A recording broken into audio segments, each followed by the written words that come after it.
Muchos pensarán que en este momento de crisis lo más importante es cubrir nuestras necesidades físicas. Sí, eso es importante, pero más importante que eso es la salvación del alma.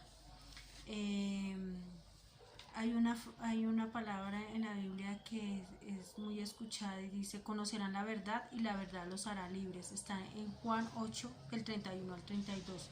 Los invito a que reflexionen en ella.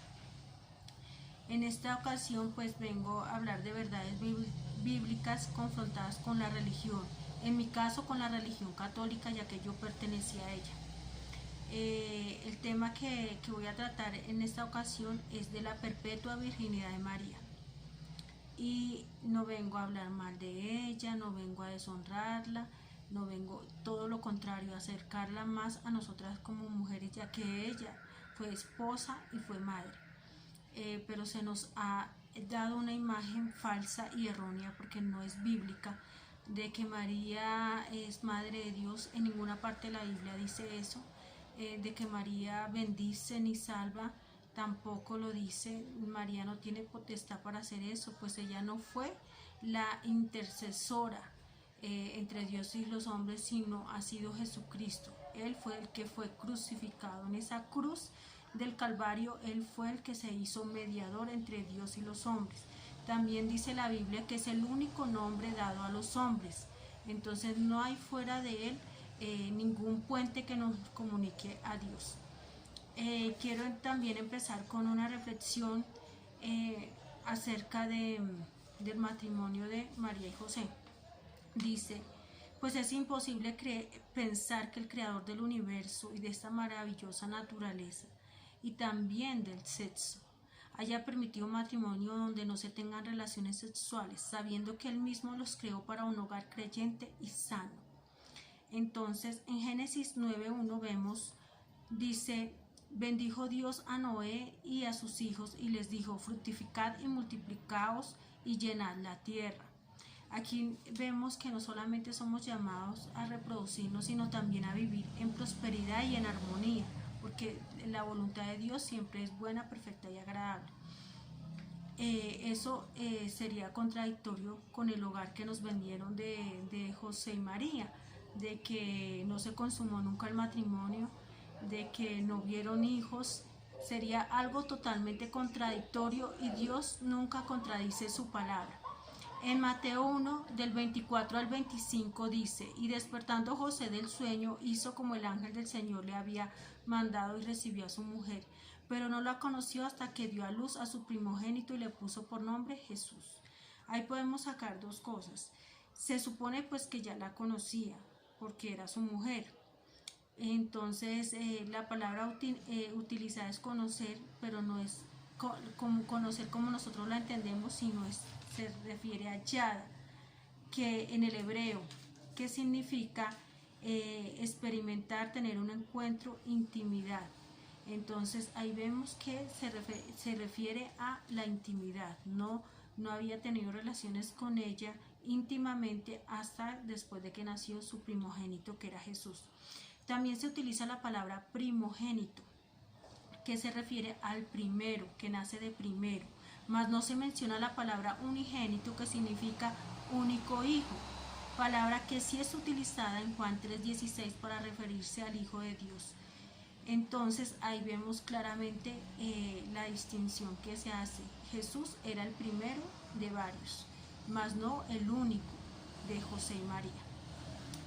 También vemos en Mateo 13, del 55 al 56, donde decían: maravillándose de la sabiduría de Jesús y sus milagros, los judíos se preguntaban: ¿no es este el hijo del carpintero? ¿No se llama su madre María y sus hermanos Jacobo, José, Simón y Judas? ¿No están sus hermanas con nosotros? ¿De dónde pues tiene todas estas cosas?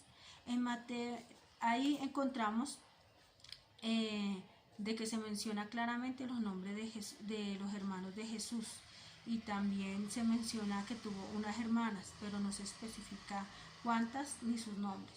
En Mateo 12, 46 al 47 dice: mientras él aún hablaba a la gente, he aquí su madre y sus hermanos estaban afuera y le querían hablar. Y le dijo uno: tu madre y tus hermanos están afuera y te quieren hablar. La escena era más o menos así. Jesús estaba predicando a varias personas y lo interrumpieron para llamarlo que saliera afuera, pues porque sus hermanos y su madre lo buscaban para hablar con él. En el versículo de Juan 7 del 3 al 5, tal vez el versículo más contundente, donde dice: y le dijeron sus hermanos: sal de aquí y vete a Judea, para que también tus discípulos vean las obras que haces, porque ninguno que procura darse a conocer hace algo en secreto. Si estas cosas haces, manifiéstate al mundo, porque ni aun sus hermanos creían en él. Bueno, aquí vemos también varias cosas. Primero, se hace distinción entre hermanos y discípulos, puesto que ellos mismos le decían que se fuera a Judea para que sus discípulos vieran las obras que él hacía. Y dice también la Biblia que ni aún sus hermanos creían en él. Entonces no podían ser hermanos espirituales como nos han querido engañar, porque no creían en él, ¿no? Entonces necesariamente para ser hermanos espirituales deberían creer en él. Y están haciendo distinción entre discípulos y los hermanos biológicos. También en Hechos 1:14 dice que todos perseveraban unánimes en oración y ruego con las mujeres y con María, la madre de Jesús, y con sus hermanos. Esto fue después de la muerte de la crucifixión y resurrección de nuestro Señor Jesús. Lo que nos deja ver es que hace también distinción entre los discípulos y los hermanos, puesto que los menciona, y también que hay una clara conversión de parte de los hermanos, ¿no? Pablo también haciendo distinción entre apóstol y hermano dice, Gálatas 1:19, pero no vi a ningún otro de los apóstoles sino a Jacobo, el hermano del Señor. Entonces ahí también podemos ver que Pablo se había reunido en el versículo anterior con Pedro y fue el único de los apóstoles con que él habló. Y dice que no vio a ninguno más sino a Jacobo, el hermano del Señor, haciendo la aclaración, hermano del Señor Jesús. También cabe mencionar que este Jacobo escribiría la epístola de Santiago. Se llama Santiago porque traducido en el hebreo es San Jacobo. También encontramos la epístola de Judas, quien se presenta como hermano de Jacobo, el mismo Jacobo que estamos hablando. Y este libro habla precisamente de las falsas doctrinas y falsos maestros. Se nos ha dicho también que estos, el nombre de Jacobo pertenece al nombre de los discípulos. Sí, en Mateo 10:2 ahí se hace mención del total de los nombres de los discípulos, que son Mateo, Simón llamado Pedro, Andrés hermano de Pedro, Jacobo hijo de Zebedeo, Juan hermano de Jacobo, Felipe, Bartolomé, Tomás, Mateo el publicano, Jacobo hijo de Alfeo, Simón el cananista y Judas Iscariote. Pues como podemos ver, aquí hay dos Jacobo, ya que el nombre Jacobo era muy común en la cultura judía. ¿Qué podemos ver? También que hacen distinción, es imposible confundirlos. Dice que Jacobo hijo de Zebedeo y Jacobo hijo de Alfeo. Entonces aquí nos hace la distinción.